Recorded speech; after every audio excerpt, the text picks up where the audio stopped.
नमस्कार दोस्तों, मैं विशाल नागर आपका अपने YouTube channel V an education में स्वागत करता हूं। दोस्तों, वी एन एजुकेशन के माध्यम से आप MPPSC प्रीलिम्स और मेंस की संपूर्ण तैयारी कर सकते हैं।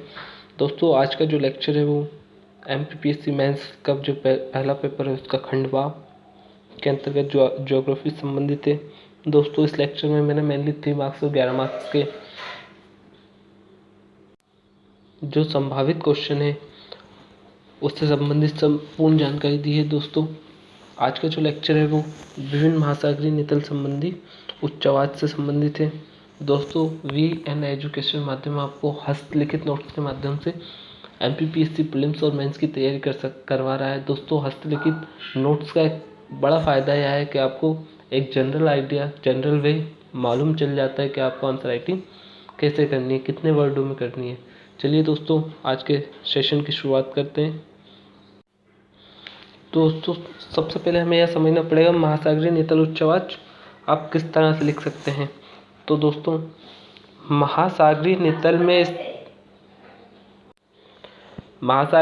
में स्थल से भी अधिक उच्चावाच संबंधी विविधताएं हैं। ध्वनि गंभीरता मापी यंत्र सोनार की मदद से हम समुद्री गहराइयों को परोक्ष रूप से मापन कर इसका मानचित्रण संभव है। दोस्तों, इसके मानचित्रण का जो सर्वप्रथम प्रयास है वो कोसिना नामक वैज्ञानिक ने किया था। दोस्तों, महासागरीय नितल में मुख्यतः 4 भागों में अपन विभक्त कर सकते हैं। पहला है महासागरीय निमग्न तट, महाद्वीपीय ढाल, महाद्वीपीय उत्थान और महासागरीय नितल मैदान। चलिए दोस्तों, इनको डिटेल में पढ़ लेते हैं और एक जनरल वे में आपको बता दूंगा कैसे 3 मार्क्स में आपको लिखना है और 11 मार्क्स के लिए तो ये चल ही रहा है।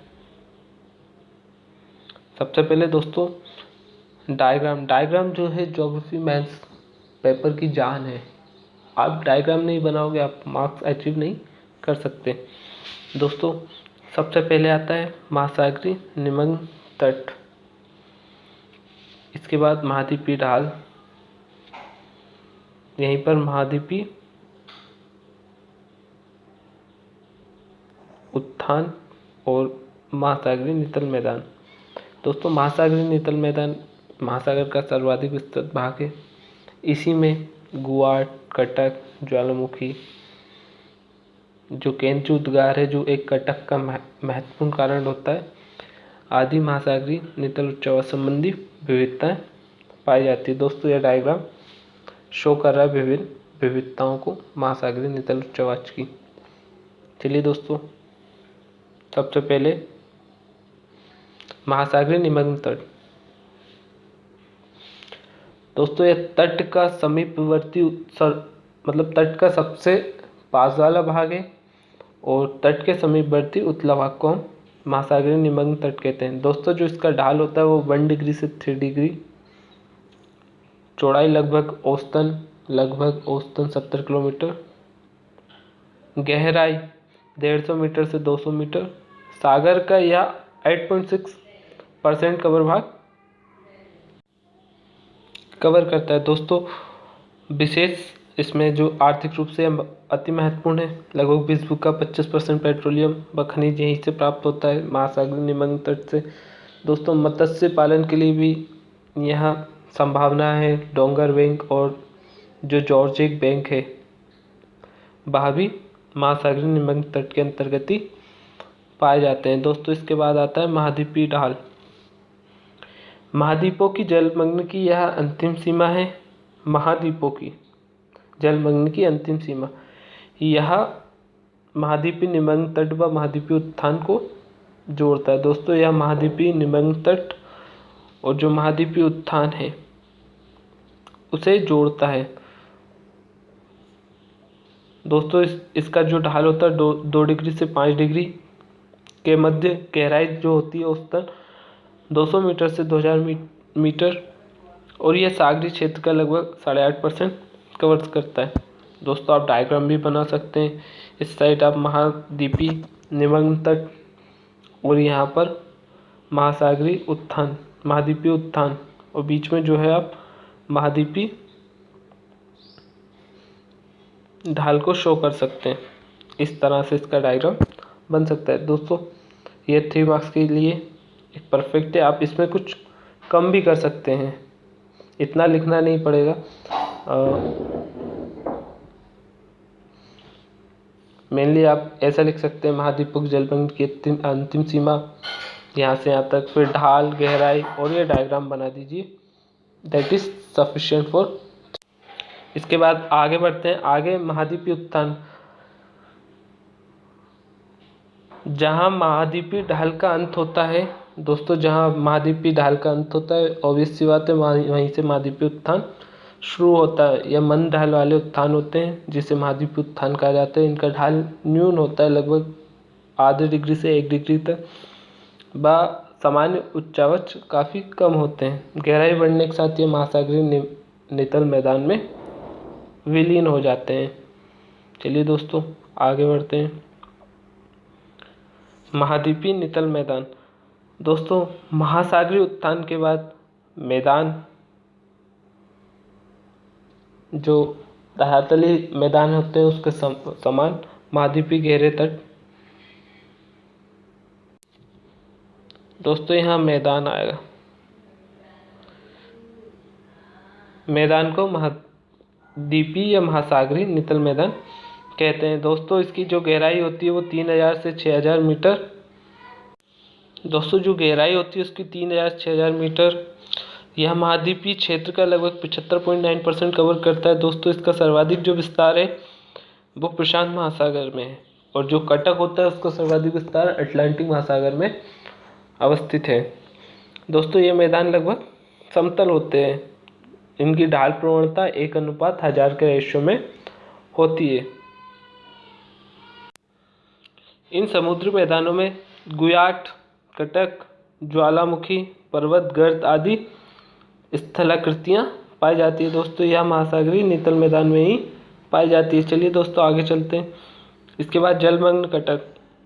दोस्तों जलमग्न जो कटक है वह 2 प्लेटीय अपसरण के कारण स्टेनोस्फेयर से जो मैग्मा निकलता है उससे कटक का निर्माण होता है। ये जो कटक है ये लंबी पर्वत श्रृंखलाएं का निर्माण करते हैं। दोस्तों उदाहरण के लिए जो मध्य अटलांटिक कटक है उसकी लंबाई लगभग 14000 किलोमीटर है। दोस्तों जब 2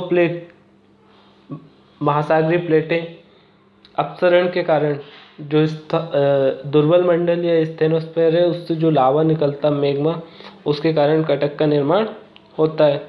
चलिए दोस्तों आगे बढ़ते हैं। गुयाट, यह भी 3 मार्क्स के लिए पूछा गया है और पूछा भी जा सकता है। तो दोस्तों गुयाट जो है सपाट शीर्ष वाले शिखर या पर्वत होते हैं जिनका शिखर नितल से लगभग 1000 मीटर से अधिक ऊंचा हो। वह गुयाट कहलाते हैं। आप स्थलाकृति में ये गुयाट, ये ज्वालामुखी, ऐसे 2-3 स्थलाकृति शो कर सकते हैं। उसमें आप गुयाट को भी शो कर सकते हैं।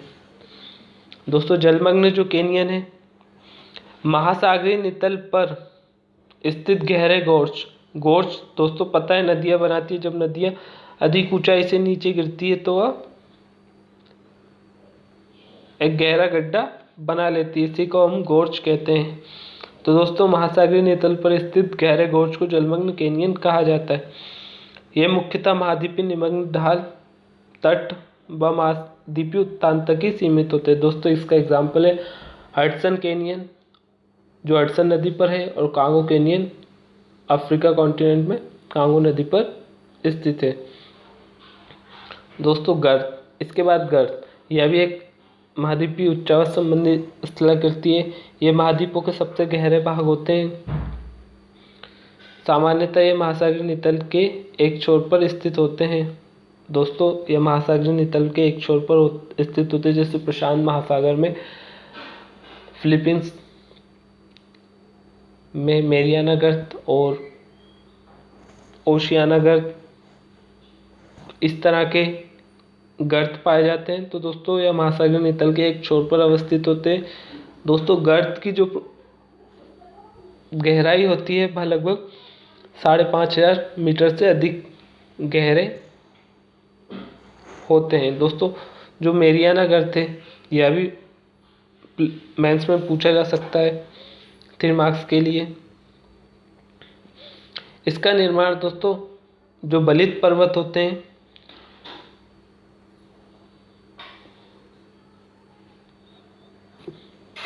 इसका निर्माण बलित पर्वतों या द्वीपीय श्रृंखला के समानांतर विनाशात्मक प्लेट के कारण होता है। दोस्तों हम जानते हैं हिमालय सबसे बलित पर्वत है, इसके कारण ही जो मेरियाना गर्त है उसका उद्भव हुआ है। दोस्तों विश्व का जो